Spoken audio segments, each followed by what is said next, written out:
ఎండలు మండిపోతున్నాయి కదా! చల్లగా, నేచురల్‌గా కూల్ అవ్వాలంటే ఈ తాటి ముంజల డ్రింక్‌ని ట్రై చేయండి. పాలు లేకుండా, మిక్సర్ వాడకుండా చాలా ఈజీగా 2 నిమిషాల్లో రెడీ అవుతుంది.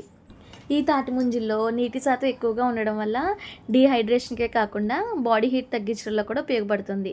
ముందుగా బౌల్‌లో ఒక టేబుల్ స్పూన్ వరకు సబ్జా సీడ్స్‌ని తీసుకొని వాటర్ పోసుకొని నానబెట్టుకోవాలి. ఇప్పుడు తాటి ముంజల పైనున్న తొక్కను తీసేసుకొని ఇలాగ ఒక బౌల్‌లోకి తీసుకోవాలి. ఇలాగే అన్ని ముంజులను తీసి పెట్టుకోవాలి. ఇందులో ఎక్స్‌ట్రాగా వాటర్ వేయవలసిన అవసరం లేదండి. ముంజుల్లోనే వాటర్ కంటెంట్ ఎక్కువగా ఉంటుంది కాబట్టి, ఇలా తీసుకున్న తర్వాత ఇందులో 3 టేబుల్ స్పూన్ల పంచదారని యాడ్ చేసుకొని బాగా కలుపుకొని 1 అవర్ పాటు ఫ్రిడ్జ్‌లో పెట్టుకోవాలి. 1 అవర్ అయిన తర్వాత మనం ముందుగా నానబెట్టుకున్న సబ్జా గింజలను యాడ్ చేసుకొని మొత్తం అంతా కలుపుకొని చల్లగా ఐస్ క్యూబ్‌తో సర్వ్ చేసుకుంటే చల్లగా టేస్టీగా ఉండే తాటి ముంజల డ్రింక్ 2 నిమిషాల్లో రెడీ. ఈ తాటి ముంజలంటే మీలో ఎంతమందికి ఇష్టమో కామెంట్ చేయండి. అలాగే మన ఛానల్‌ను ఫస్ట్ టైమ్ చూస్తున్న వారైతే మర్చిపోకుండా ఫాలో అవ్వండి. Thank you.